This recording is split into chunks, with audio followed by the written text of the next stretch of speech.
torpedo that sunk the Cheonan and took the lives of 46 South Korean sailors was fired by a North Korean submarine. Homefront, THQ's much buzzed about bid to take on the first-person shooter big boys, sets up a scary real future fiction scenario. A nuclear weapons-wielding North Korea has united with South Korea, overtaken Japan, and crippled the U.S. military with a nationwide EMP blast. Coupled with a severe economic downturn and unexpected spread of a lethal virus, the United States is left vulnerable to occupation by this relentless, rising superpower. In the boots of an underdog freedom fighter, players must face this overwhelming threat using whatever resources you can lay your hands on. Glad you're awake. So you take more punishment than a man could live through.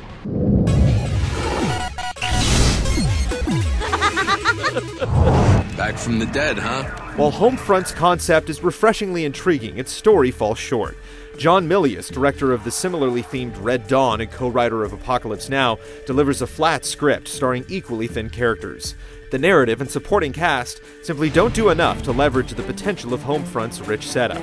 In a generation that's seen story-driven shooters evolve into the likes of BioShock and Black Ops, players expect more than one-note storytelling and F-word spewing allies. Fuck you!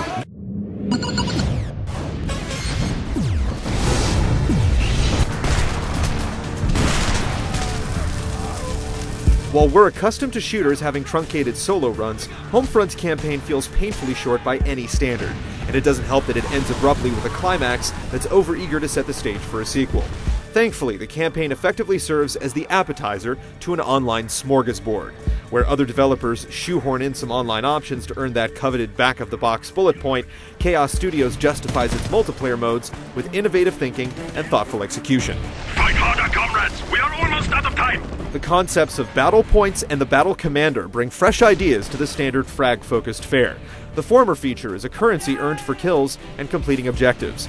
Points can be spent in-game on small upgrades such as flak jackets and airstrikes, or you can break the bank in a pre-spawned screen on more serious hardware such as ground and air vehicles. The right choice will depend on the battlefield situation and your mood. The Battle Commander feature layers optional objectives on top of each mode's main goals. Depending on your performance, it may send you on a personal vendetta to eliminate the sharpshooter who's earned his entire kill streak at your expense. Conversely, it could reward the top gun with a perk, such as the ability to see through solid objects, but also put an attractive bounty on his head. Buoyed by unique features, 32-player support, and large-scale battles, Homefront's multiplayer mode excels even though its modes are essentially variations on standard deathmatches and objective capturing.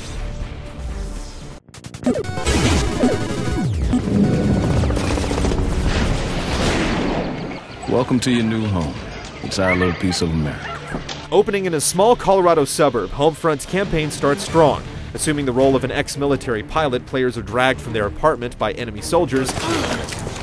Why are you so reluctant to serve your country in its time of need? And shackled into a repurposed school bus. From this perspective, Homefront effectively sets the stage for its emotionally charged, often disturbing gameplay. Wait!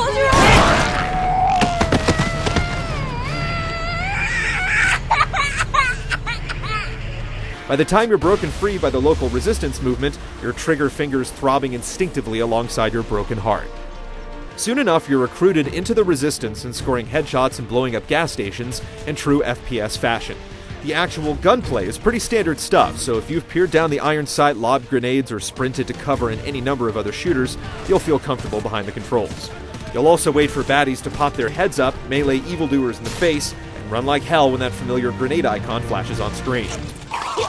Hopper, where's Goliath? Out back! The sole exception to the expected lock-and-load mechanics is the Goliath, a drone-like vehicle that packs some impressive screen-clearing attacks.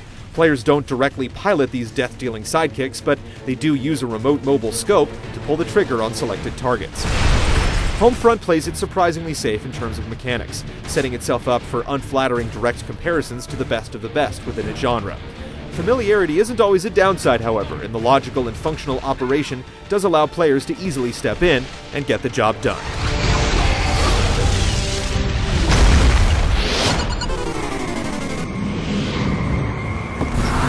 Oh, shit! It's coming right at us! While Homefront's visual palette is a little drab and its textures sometimes muddy, its enemies on our soil aesthetic continually reminds us we're literally fighting this war in our own backyards. Set pieces and scripted events supported by chilling imagery are well placed throughout, whether stealthily navigating a high school athletic field turned detention camp, exchanging fire from behind the broken fuselage of a jet downed by an EMP, or witnessing a bulldozer dump bodies into a mass grave. The presentation is rarely less than absorbing. Lie down. What? Lie down! Homefront also uses real-world brands to great effect.